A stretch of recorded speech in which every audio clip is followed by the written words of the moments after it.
Oke, assalamualaikum warahmatullahi wabarakatuh. Kembali lagi bersama kami Bekuci dengan gua Rian Teguh Prayoga. Di episode kali ini kita kedatangan teman ngobrol Bekuci yang dimana nanti dia akan menjelaskan mengenai kiat-kiat sukses, kiat-kiat berhasil dia dalam menempuh program studi di bidang kedokteran. Nah, ini bagi teman-teman yang ingin kuliah kedokteran, yang udah parno duluan bahwa kedokteran itu sulit, harus pinter lain sebagainya. Nanti ada kiat-kiat sukses dari temen gua nih. Nanti temen gua yang akan menjelaskan bagaimana sih perjalanan awal untuk menempuh program kedokteran ini. Dan tidak berlama-lama, kita langsung sambut aja. Dan boleh deh, bro, perkenalkan diri. Saya namanya udah. Ya, nama gue Giri Mahesa Putra Jatnika. Di sini tuh gue tuh gimana ya? Boleh, kita perjalanan lu nih dari pertama kali lu masuk kuliah tuh apa yang harus ditempuh langkah awalnya? Gue tuh dulu pertama ya, waktu masuk pertama ya masuk kedokteran itu. Iya. Pertama itu kan gue tuh sebenarnya awalnya tuh bingung mau masuk mana. Iya, pertamanya gue sempet bingung dulu tuh. Karena mau masuk mana ya gue tuh. Jadi dipikir-pikir waktu itu mau daftar negeri. Ceritanya ya mau daftar universitas negerinya itu kan namanya itu agak susah ya dimasuk ke buat gua gitu, maksudnya buat semua orang juga kayaknya agak susah ya masuk ke negeri buat ke kedokteran gitu. Betul. Jadinya waktu itu tuh jadi gua second opinionnya gua tuh masuk langsung itu daftar 2 universitas waktu itu tuh. Milih Yarsi atau Trisakti. Nah, dari jadwal itu tuh gue tuh kayaknya jadi bentrok. Punya 2 pilihan. Ya, 2 pilihan karena waktu itu bokap kan lulusan Trisakti. Oh gitu. Terus ya udahlah. Waktu itu daftarnya itu bentrok. Bentrok. Ceritanya ya, jadwal itunya bentrok. Iya. Jadinya gue waktu itu tuh harus pilih salah satu. Harus pilih salah satu dan lo milih Yarsi. Yarsi. Oh gitu. Yarsi. Terus ya, gue di endorse nih sama Yarsi nih. Terus bagaimana? Apa nih bidang yang kamu tempuh dari kedokteran ini? Apa ada bidang khususnya atau sekolah kedokteran itu bagaimana sih? Jadi kedokteran itu fakultas kedokteran itu dibagi 2. Fakultas kedokteran ada 2 prodi gigi dan prodi gigi umum. Jadi prodi gigi itu ya khusus buat gigi kan, kedokteran gigi. Dibagi lagi, ada turun lagi, jadi dibagi menjadi ada kedokteran umum, FKU. Saya ngambil kedokteran umum. Kedokteran umum. Jadi kalau di kedokteran umum itu kan beda banyak. Intinya sih sama belajarnya. Kalau itu tuh belajar anatomi, belajar patologi klinik, belajar patologi itu apa? Tentang patologi klinik itu biasanya PK itu untuk mengetahui patogen. Patogen itu biasanya itu untuk mengetahui yang abnormal dalam tubuh. Mengetahui abnormal dalam tubuh.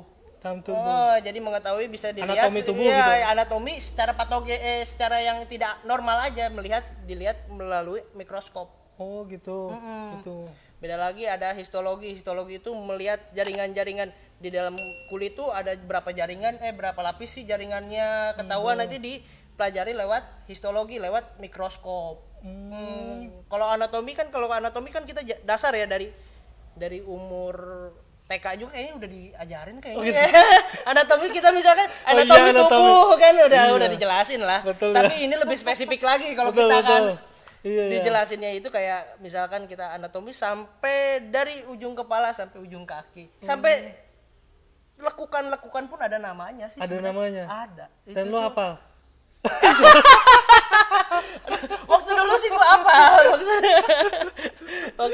Berarti kalau ada orang mau masuk ke kuliah kedokteran belajar itu berarti ya? Oh, nanti berjalannya waktu aja. Oh gitu. Iya. Menurut saya berjalannya waktu aja. Kalau kita ngapalin dari sekarang yang ada pusing dulu, stres duluan. Oh gitu ya. Benar kan?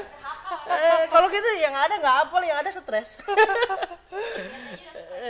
Jadi kayak ngapalin anatomi itu paling stres sih menurut saya. Ngapalin anatomi itu belajar tuh dari hal-hal kecil aja gitu, kita salah penamaan itu salah tulis nama A ada kebalik A-nya di mana itu juga salah. Oh, berarti beda suruh ngefeknya Nah, seumur hidup gitu. Efeknya banyak gitu. Jadi setipis kulit ari gitu ya. jadi belajar anatomi kan, belajar yang nanti udah belajar anatomi kayak gitu kan, di pelajarannya di kedokteran itu sistem sekarang itu sistemnya itu blok. Sistem blok tuh gimana? Sistem blok itu kayak yang rata-rata ya sekarang, zaman dulu tuh SKS. Kalau sekarang sistem blok. Sistem blok. Jadi kita pertama itu kayak misalkan blok. Jadi pertama itu kita belajar, misalkan kita belajar GIT, gastrointestinal. GIT. Tract. GIT itu bisa mempelajari dari mulut sampai ke anus, pelajari semua itu metabolismenya, terus kayak penyerapannya di mana, anatominya kayak gimana, itu kita pelajari semua, penyakitnya apa aja yang kita pelajari itu semuanya. Jadi sistemnya tuh gini nih, kalau dijelasin tuh, sistem blok, ada sistem pelajaran zaman sekarang itu, yang kedokteran yang sekarang itu 2009 ke atas ya, yang rata-rata 2009 angkatan 2009 ke atas. Itu tuh udah sistem blok kalau di RC ya. Jadinya itu kita mempelajarinya itu per blok-blok. Kayak misalkan kita belajar tentang anatomi, misalkan urin. Ya kita hanya mempelajari tentang urologi aja, tentang urologi, tentang ginjal, tentang saluran-saluran kemih, itu dipelajari semua. Iya. Nanti udah blok ini tuh pindah lagi, dari satu semester itu kita itu cuman 3 blok rata-rata. 3 blok iya, satu semester. Satu semester 3 blok. Berarti 3 blok itu tuh. 3 blok 6 SKS apa gimana? Enggak. Satu bloknya itu 6 SKS. Satu blok 6 SKS. Jadi belum ada agama. Belum ada agama. Ada pelajaran kalau di RC ada pelajaran agamanya gitu. Berarti strata lu udah selesai kan strata satunya? Iya, udah. Berarti sedang menjalani apa sekarang? Sekarang tuh sebenarnya udah koas tuh sekarang udah akhir-akhir. Koas tuh apa koas tuh? Koasisten. Jadinya intinya mah koasisten. Iya. Koas gitu. Koas. Koasisten. Jadi apa yang dilakukan koas tuh? Jadi kalau ngomong koas itu kayak kita sebenarnya mempelajari semuanya ya.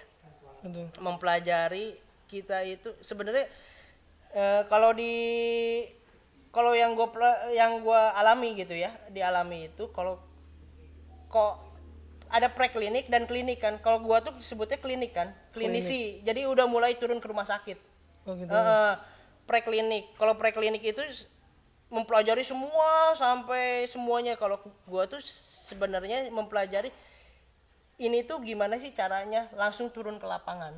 Gimana caranya turun ke lapangan? Jadi ya turun ke lapangan. Jadi untuk gimana caranya kita menangani penyakit DHF itu kayak gimana sih, obat-obatnya apa aja penggunaannya. Oh gitu.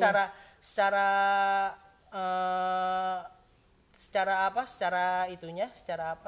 langsungnya itu belajar secara langsung gitu ke pasien. Kan kita kan waktu preklinik kan ngawang.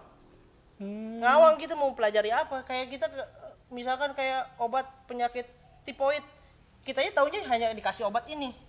Tapi kita gitu. Aplikasikan ke waktu zaman koas itu. Tapi dipantau oleh konsulen atau spesialis yang ada di rumah sakit tersebut. Gitu. Berarti ada jenjang setelah S1 selesai ambil di kedokteran. Koas itu 2 tahun. Berarti gelarnya apa nih S1-nya nih? Kalau S-Ked ya.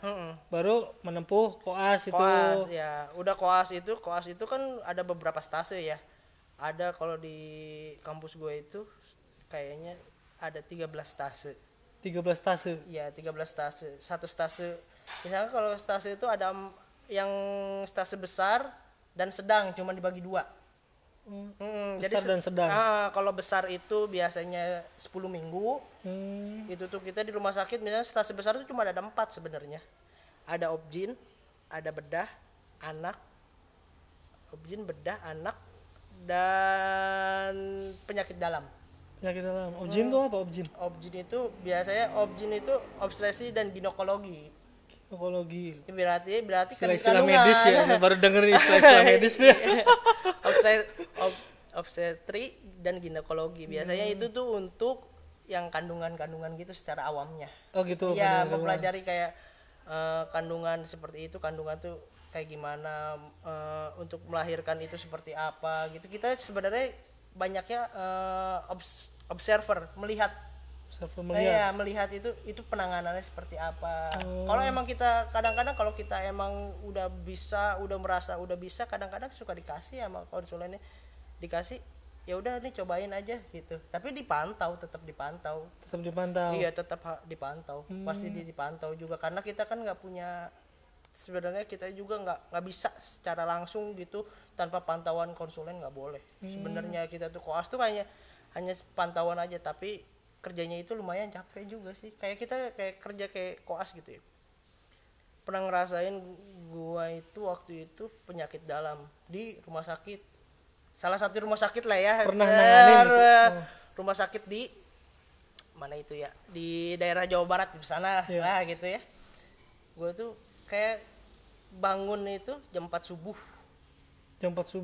Dan harus follow up pasien. Follow up pasien itu rata-rata satu bangsal itu, waktu itu satu bangsal itu ada 44 pasien. 44 pasien? Iya, ada 44 pasien dibagi oleh 2 orang koas. Kita tuh nulis 44 2 orang? Iya. Wih. Enggak itu. Jadi terus konsulennya itu udah mau nggak mau harus sudah siap. Kita jam 7 tuh harus udah beres. Oh, jam 7 udah beres. Ya karena mau nggak mau. Berarti ada target date-nya gitu ya? Iya, harus udah beres karena dia datang tuh harus udah beres rata-rata. Iya, karena kalau gitu kan kayak kita sebenarnya kita dipelajari buat tepat waktu, manajemen waktu. Itu tuh kayak buat kita lebih disiplin aja sih. Kayak lebih disiplin. Kan dokter itu kan katanya disiplin ilmu gitu ya. Dokter itu katanya long life learning. Apa tuh? Oh iya. belajar seumur hidup. Jadi ya dedikasinya kita tuh jangan harus terlalu on, ya kan, harus terlalu siap kapan saja gitu, di mana saja dan kapan saja itu harus siap.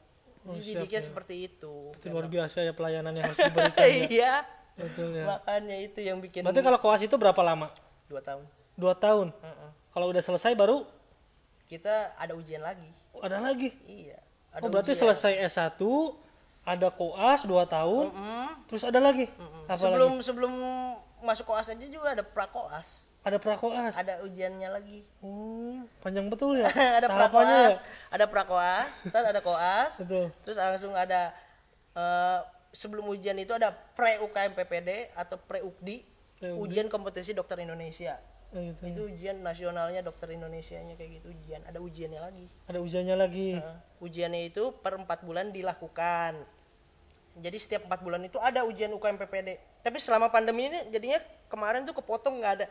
Kepotong? Ditunda apa secara virtual apa gimana? Nggak bisa secara virtual. Oh, nggak bisa? Iya, dia tuh mau nggak mau ditunda aja. Sampai benar-benar beres gitu ya. Jadi kita tuh kalau nggak UKM PPD, UKDI ya, UKDI itu ada 2 lagi. UKDI OSKI itu kayak kita dikasih simulasi aja. OSKI itu kasih simulasi, pasien dikasih simulasi, ada tulisan di sebelum masuk itu, kayak ujiannya itu ujian bel setiap 5 menit apa 7 menit gitu ya, setiap 5 menit 7 menit itu harus pindah. Jadi pertama itu dikasih simulasi, pasien datang dengan keluhan ini. Jadi kita terus wawancara, ada orang yang pura-pura jadi pasien, kita tanya-tanya. Berarti apa istilahnya itu anamnesis gitu? Iya, anamnesis. Udah anamnesis ditanya lagi, terus kita tuh pengobatannya pakai apa, nanti dikasih, tapi ditungguin sama konsulen itu, ada konsulen di situ. Jadi harus mutusin gitu apa? Obatnya apa, bener nggak? Oh gitu ya. Iya, jangan sampai salah obat gitu. Iya. Nanti itu bisa dimarahin juga. Nah, dilulusin, harus lulus juga itu. Oh, itu ujiannya begitu. Ujian OSKI nasionalnya. Ada ujian OSKI nasional, ada ujian UKDI-nya. Ujian UKDI-nya itu CBT, kayak pilihan ganda. Iya, dan itu harus lulus. Wajib ya. Wajib. Kalau nggak lulus misalkan udah menempuh itu. Udah gagal, ngulang 4 bulan lagi. 4 bulan lagi. Ya terus aja. Terus. Tapi banyak nggak yang gagal? Bukan banyak lagi. Banyak ya? Yang lolos sedikit justru. Ya gimana ya, 50-50 mungkin ya gitu ya. Sekarang tuh kayaknya udah emang agak susah juga untuk penyetaraan sih kayaknya. Begitu. Ya penyetaraan semuanya karena di universitas di Indonesia itu kan banyak yang kedokteran itu. Jadi disetarakan supaya kita tuh kompetisinya itu sama semua. Sama semua. Iya, sama semuanya itu sama rata. Kayak gitu jadinya. Jadi kalau misalkan setelah koas selesai, ada lagi yang ditempuh. Setelah selesai barulah bisa praktek apa gimana? Untuk menempuh sampai bisa jadi dokter gitu loh. Jadi udah UKMPPD atau UKD-nya lulus, kita tuh harus isip dulu. Isip itu apa? Internship wajib mengabdi ke kayak pengabdian itulah. Pengabdian ke masyarakat. Ke pengabdian, tapi itu udah gelarnya udah jadi dokter. Udah jadi dokter. Tapi STR-nya cuma satu keluar. SIP Oh, surat gitu. izin praktek ya. Itu pun di rumah sakit tertentu yang kita dikocok atau pemilihan wahana disebutnya. Pemilihan wahana. Wahana pemilihan tempat kita nanti kerja selama 1 tahun wajib. Baru keluar SIP 3, udah dari situ baru bisa praktek bebas di mana aja gitu. Panjang juga aja. Jadi kirain kalau misalkan dari orang awam yang kuliah kedokteran S1 selesai sudahlah bisa misalkan praktek cuma berapa bulan baru bisa gelar dokter gitu kan, ternyata ada tahapan-tahapan yang lebih, kalau dengar dari situ rumit sih. Bukan kayaknya perjalanan yang paling berat itu menurut saya sih emang udah koas kesini yang paling Pas berat. koas Pas kesini koas gitu ya. dari koas sampai jadi dokter itu paling rumit sih kayaknya, lebih ke batin ya. Lebih intens gitu ya. Iya. Kalau lebih ke batin jadi capek sih, waktu koas tuh capek banget sih. Kalau menurut saya ya, nggak tahu beda-beda orang gitu ya. Menurut saya Beda sih penafsiran gitu ya. Iya penafsiran beda-beda. Kalau menurut saya tuh capeknya, nah kita kayak datang jam 4 subuh, misalnya jam 4 kita pulang sampai jam itu. Kita pulang itu jam 3 sore. Jam 3 sore kalau kita jaga malam itu dari jam 4. Terus kita suruh pulang dulu, ganti baju, jaga malam. Jaga malam itu sampai jam 4 subuh lagi. Jam 4 subuh lagi kita langsung follow up lagi pasien yang akan besoknya lagi. Oh gitu. 36 jam lah kalau nggak tidur. 36 jam. Nggak tidur. Ya tidur bentar lah, colong-colong paling, kalau itu colong-colongan aja sih.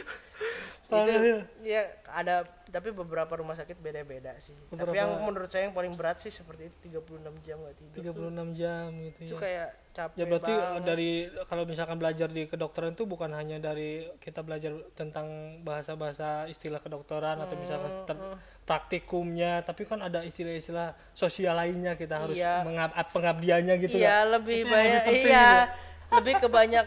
Kalau jadi dokter itu kan kayak kita tuh pelajari attitude ya. Attitude-nya begitu ya. Attitude nomor 1 sih di kedokteran. Begitu ya. Ya, attitude kalau menurut saya attitude itu nomor 1.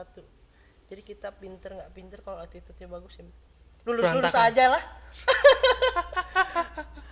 Attitude tuh katanya kalau belajar itu, saya pernah dikasih tahu sama konsulen, attitude tuh nggak akan bisa dirubah, tapi kalau lu belajar, kalau lu bodoh, lu bakal bisa belajar nanti.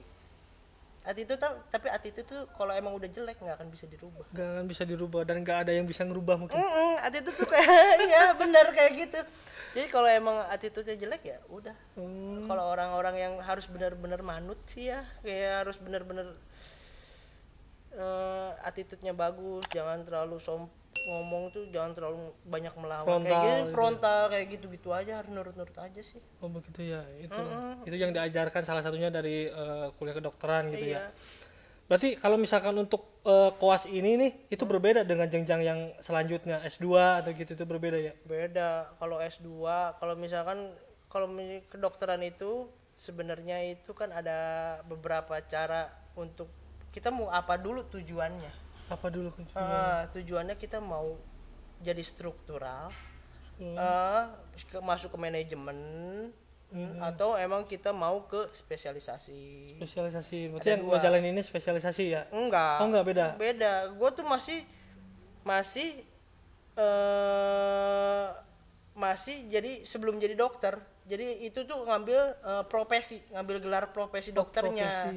Misalkan kita udah jadi dokter nih ya, kita tuh mau ngambil 2 nih, mau ngambil S2 atau spesialis. Oh gitu. Iya boleh dari situ. Tapi temen saya juga ada sih beberapa yang masuk udah jadi SKed itu nggak dilanjutin lagi, koasnya ada. Tapi dia ngambil S2 ada. Oh gitu. Bisa. Oh bisa. Bisa. Nggak ngikut koas bisa. Bisa. Langsung S2 gitu. Bisa. Ntar dia jadi apa? Dia manajemen. Manajemen. Dokter bukan. Ya dia mau kemana S2-nya gitu. Oh iya. Itu bisa ada. Berarti gini loh. Kalau kuliah kedokteran selain pengen jadi dokter tuh jadi apa? Jadi akademisi gitu misalnya. Ya banyak kita orang yang selain dari dokter gitu apalagi. Banyak pengen jadi peneliti ada. Oh, peneliti. Iya. Kuliahnya nanti langsung ngambil S2-nya MBiomed gitu ya. Ngambil lagi S2-nya MBiomed. Boleh itu jadi peneliti kayak gitu. Oh, oke. Udah rumit juga ya kenapa? Paling ekonomi belajar tuh. Ekonomi ya. Makanya kalau saya tuh suka bingung sendiri kalau jadi di kedokteran itu kadang-kadang kita udah ngelewatin misalnya di koas itu. Jadi kalau mau nentuin masa depan itu lanjutin dulu koas deh. Beresin dulu koas. Jadi lu tuh mau kemana udah ketahuan. Jadi pengen misalkan aduh gue capek nih misalkan sekolah lagi. Namanya juga sekolah lagi ya namanya sekolah apalagi spesialisasi pasti lebih berat lagi ya. Aku mau jadi dokter umum aja atau nanti ngambil S2 struktural. Banyak ada juga yang kayak gitu. Ada yang pengen jadi spesialisasi. Aku pengen harus spesialis harus ini ada kayak seperti itu. Oh gitu. Bro ini buat closing statement. Apa sih saran-saran nih bagi teman-teman gitu yang ingin menempuh pengen jadi dokter nih kayaknya misalkan ada cita-cita kan banyak nih kalau misalkan lulus SMA kita pengen jadi dokter. Terus apa sih yang harus ditempuh? Terus kiat-kiat ketika masuk kedokteran itu bukan hanya belajar mengenai kedokteran aja tapi ada yang kayak profesinya, ada yang spesialisasinya kayak gitu-gitu. Apa sih kiat-kiatnya? Kiat-kiatnya menurut saya sih kalau sebelum masuk ya kita ini pandangan anak SMA apa gimana? Iya, SMA boleh, ya, anak SMA boleh. ya mau masuk ya. Anak-anak SMA ya. Anak SMA mau masuk, coba pikirin dulu matang-matang mau masuk kedokteran tuh. Menurut saya kalau emang udah bulat, benar-benar bulat, ya udah harus menerima benar-benar perjalanannya itu emang menurut saya agak berat. Jadi pertama itu emang masuk misalkan kita ya intinya harus belajar sih ya. Ya kalau kita mau masuk negeri belajar banget itu harus belajar sih intinya kalau mau masuk negeri. Kalau mau masuk misalkan kita mau ke PTS atau perguruan tinggi swasta gitu ya. Itu misalkan kita kadang-kadang masuknya gampang ya. Kadang-kadang masuknya ya udahlah asal masuk. Masuk gitu PTS mah ya gitu. Tapi ada ujiannya juga gitu kan. PTS masuk. Nah, di perjalanan itu kalian harus siapin mental aja sih. Iya, mental kalian itu yang tadinya emang leha-leha gitu yang di SMA-nya yang ya slow banget gitu. harus banyak belajar kayak gitu. Belajarnya kayaknya harus belajar manajemen waktu sih. Nah, itu. Manajemen waktu yang paling itu kapan boleh lu main, boleh. Tapi lu kapan harus belajar juga gitu sih lebih tepatnya. Belajar kayak kedokteran tuh enggak segampang yang lu pikirin lu masuk lu jadi dokter gitu menurut gua. Oke, teman. Tepuk tangan. Oke, terima kasih bro nih kita udah ngobrol-ngobrol di sini. Ada kiat-kiat suksesnya, terima kasih banyak gitu kan. Amin. Itu juga informatif banget dan bagi gue juga itu baru denger gitu. Wah, ternyata begini. Apalagi buat teman-teman ya. Itulah tadi dari teman gue kiat-kiat mengenai bagaimana kita bisa menempuh kalau kita pengen jadi dokter atau kita masuk ke program studi kedokteran. Kiat-kiat yang dijelaskan sangat informatif banget. Ya mudah-mudahan teman-teman bisa menyerap sesuai dengan konsep teman-teman, sesuai dengan yang keinginan teman-teman. Jadi jangan sampai istilahnya maksakan gitu ya. Jalannya apa yang kita sukai gitu. Lakukan apa yang kita cintai. Itu mungkin dari kita dari Bekuci. Terima kasih sudah menonton. Terima kasih.